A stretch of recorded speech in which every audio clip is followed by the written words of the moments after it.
Welcome back to my channel. Whether you're a longtime subscriber or just joining us for the first time, I'm so glad you're here. Today we're diving into another incredible story from history.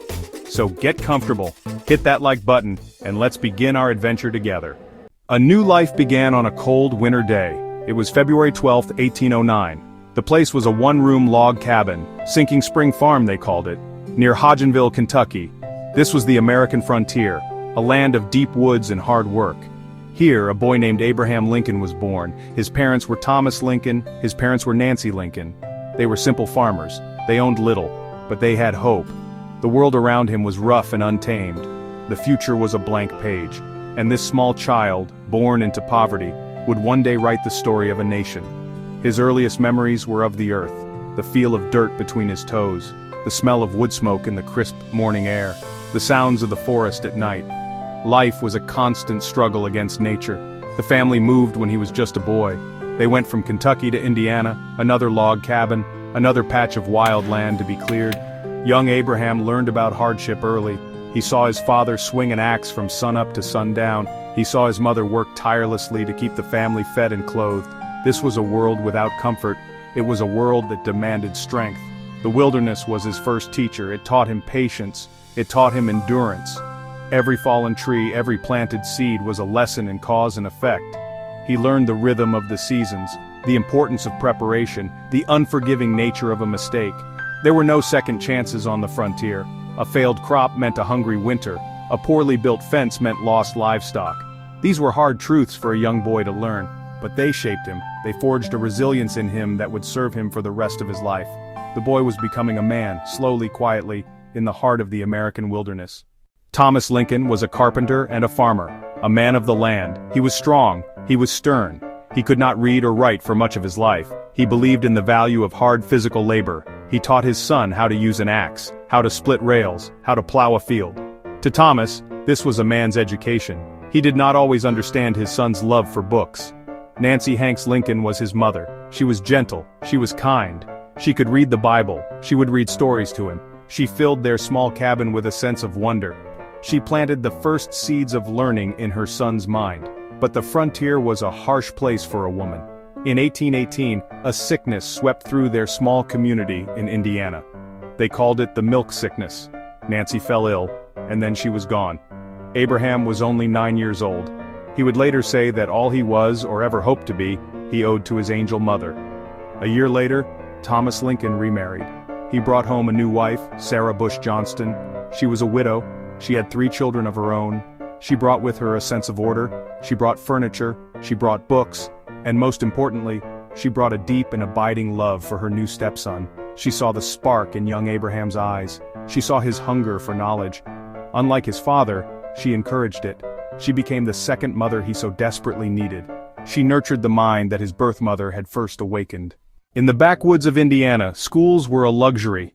They were few and far between. A teacher might come for a few weeks, then he would be gone. Lincoln's formal education was fleeting, less than a year of schooling. It was a blab school, they called it. The students would all say their lessons out loud at the same time. It was noisy. It was chaotic. But for Abraham, it was a window to another world. He learned his letters. He learned to read. He learned to write. He learned to cipher to the rule of 3. It was a small beginning, but it was enough. What he lacked in formal schooling he made up for with a burning desire to learn. Books were his treasure. They were as rare as gold on the frontier. He would walk for miles to borrow a book from a neighbor. He read everything he could get his hands on. The King James Bible, Aesop's Fables, The Pilgrim's Progress, a biography of George Washington. These books were his companions. He would read them by the firelight late into the night. He would copy passages into his own notebook. He was teaching himself. He was building his own education, one word at a time. He would write on anything he could find, a wooden shovel, the back of a board. When the surface was full, he would shave it clean and start again. In the quiet solitude of the Indiana wilderness, Abraham Lincoln was slowly, painstakingly, forging the tools of his own destiny. As he grew into his full height, a towering 6 feet 4 inches, his strength became a local legend. He was known for his skill with an axe. He could split rails faster and cleaner than any man in Sangamon County. This was hard, honest work. It built muscle, it built character. People called him the rail splitter. It was a name that would follow him into politics. a symbol of his humble origins, a reminder that he was a man of the people. He tried his hand at many things. He was a farmhand, a ferryboat operator, a clerk in a general store in the small village of New Salem, Illinois. It was here, in New Salem, that people began to see more than just a strong back. They saw his honesty. They saw his intelligence. They would gather at the store to hear him tell stories, to hear him explain the news of the day. He had a way with words, a simple, direct way of speaking that people trusted. They started calling him Honest Abe. In 1832, he and a partner bought a general store on credit, but the business failed. His partner died, leaving him with a mountain of debt. It was a crushing blow. He called it the national debt. He could have run away, but he did not. He promised to pay back every penny, and he did. It took him more than 15 years. He worked at any job he could find. Postmaster, surveyor. He was chipping away at the debt dollar by dollar. This experience taught him about failure, and it taught him about perseverance. It was a hard lesson in financial responsibility. His most formative job in these years was on a flatboat. He made 2 trips down the Mississippi River to New Orleans. It was the first time he had seen the wider world, the first time he had seen a great city, and it was the first time he had seen slavery on a massive scale. The sight disturbed him deeply. The journey down the river opened his eyes, and it showed him the great moral contradiction that lay at its heart. Lincoln's political beliefs were forged in the crucible of his own experience.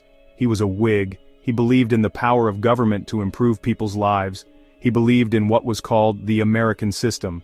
It meant supporting a national bank. It meant high tariffs to protect American industry. And it meant government funding for internal improvements, roads, canals, railroads. He saw these as the keys to unlocking the nation's potential. He wanted to create a country where a poor boy like himself could rise through hard work and ambition. But there was a deeper belief that guided him. It came from the Declaration of Independence. All men are created equal. To Lincoln, these were not just words. They were the foundation of the American experiment. He believed that every person had the right to the fruits of their own labor, the right to better their condition in life. This was the promise of America, and it was a promise that he saw being violated by the institution of slavery. He believed slavery was a moral evil, social evil, political evil. It was a poison in the body of the Republic. He was not an abolitionist, not at first. He did not call for the immediate end of slavery where it already existed. That, he believed, was protected by the Constitution. He was a man of the law, and he respected the law. But he was firm in his conviction that slavery must not be allowed to expand, it must be contained. He believed that if it were confined to the South, it would eventually die a natural death. This was the tightrope he walked, a moral opposition to slavery balanced by a constitutional respect for the law. After one term in the United States House of Representatives in the late 1840s, Lincoln returned to Springfield. He focused on his law practice. For a time, it really seemed his political career might be over. But then, in 1854, came the Kansas-Nebraska Act. This law, championed by his Illinois rival Stephen A. Douglas, overturned the old Missouri Compromise. It allowed for the possibility of slavery expanding into the Western territories. For Lincoln, this was a moment of crisis. It felt like a betrayal of the principles of the Founding Fathers. It reawakened his political passion. It called him back to the fight. He joined a new political party, the Republican Party. It was formed for one primary purpose, to stop the expansion of slavery. In 1858, the Republicans chose Lincoln to run for the United States Senate against Stephen Douglas. He accepted the nomination with a famous speech. "A house divided against itself cannot stand," he declared. "I believe this government cannot endure, permanently half slave and half free." This was a bold and prophetic statement. It framed the central issue of the day with stark clarity. The campaign was on. What followed was a series of 7 debates across the state of Illinois. The Lincoln-Douglas debates. They were a national spectacle. Douglas was the famous Little Giant, a powerful and popular senator. Lincoln was the lesser-known challenger, but he held his own. He used logic, history, and a simple, powerful morality to argue his case. He lost the election, but he had won a national reputation. His voice was now heard far beyond the borders of Illinois. 2 years later, in 1860, the Republican Party gathered in Chicago to choose its candidate for president. Lincoln was not the favorite. There were more famous, more experienced men in the race, but he was seen as a moderate, a man from the West, a rail splitter who could appeal to the common man. On the third ballot, he won the nomination. The country was deeply divided. The Democratic Party split into northern and southern factions. In November, Lincoln won the presidency with a minority of the popular vote. The House was now truly divided, and he was its master. The election of Abraham Lincoln was the final straw for the slave-holding South. They saw him as a radical, an enemy. They believed his presidency threatened their property, their way of life, their entire social order. Even before he took the oath of office, the nation began to crumble. In December of 1860, South Carolina seceded from the Union. They declared themselves an independent republic. It was an act of rebellion, a direct challenge to the authority of the United States government. Lincoln, the president-elect, could only watch and wait. The crisis was escalating faster than anyone had imagined. By the time Lincoln was inaugurated in March of 1861, 6 more states had followed South Carolina out of the Union. They had formed a new government, the Confederate States of America. In his inaugural address, Lincoln struck a conciliatory tone. He promised not to interfere with slavery where it existed, but he was firm on one point. Secession was illegal, the Union was perpetual. "We are not enemies, but friends," he pleaded. Though passion may have strained, it must not break our bonds of affection. But his words fell on deaf ears. The breaking point came in April, at Fort Sumter, a Union fort in the harbor of Charleston, South Carolina. The fort was running out of supplies. Lincoln made the decision to send a ship, not with troops, not with ammunition, just with food. It was a carefully calculated move. He would not fire the first shot. On April 12, 1861, Confederate cannons opened fire on the fort. The Civil War had begun. The early years of the war were a time of great trial for Lincoln. The Union Army suffered a string of demoralizing defeats. He struggled to find a general who could fight. The weight of the world was on his shoulders. The turning point came on January 1, 1863. He issued the Emancipation Proclamation. It was a bold and revolutionary act. It transformed the purpose of the war, and it opened the door for African American men to fight for their own liberation in the Union Army. In November of 1863, Lincoln traveled to Gettysburg, Pennsylvania, the site of a great Union victory that summer. He stood before the crowd and spoke for just over 2 minutes. The Gettysburg Address was his masterpiece, a profound statement of American purpose. By the spring of 1865, the long, bloody war was finally coming to an end. On April 9th, Lee surrendered at a small courthouse in Appomattox. The war was over. Washington, D.C. erupted in celebration. Lincoln could finally see the future he had fought for, a future of peace, reconciliation. On the evening of April 14, 1865, just 5 days after Lee's surrender, Lincoln and his wife Mary decided to attend a play at Ford's Theater. It was a comedy, Our American Cousin. The mood in the theater was festive. The audience cheered when the president entered his box. But there was a man in the theater who did not share that hope. His name was John Wilkes Booth. He was a well-known actor, a fervent supporter of the Confederacy. He slipped into the president's box, unnoticed. He carried a small, single-shot Derringer pistol. During the third act, at a moment when a line on stage was sure to produce loud laughter, he aimed the pistol at the back of the president's head, and he fired. Chaos erupted.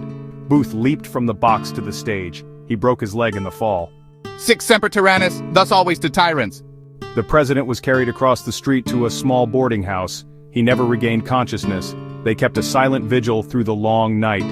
At 7:22 the next morning on April 15, 1865, Abraham Lincoln died. The man who had saved the Union was gone, and the nation was plunged back into mourning. The final tragic act of the great American drama was complete. Thank you for watching, and please remember to like and subscribe.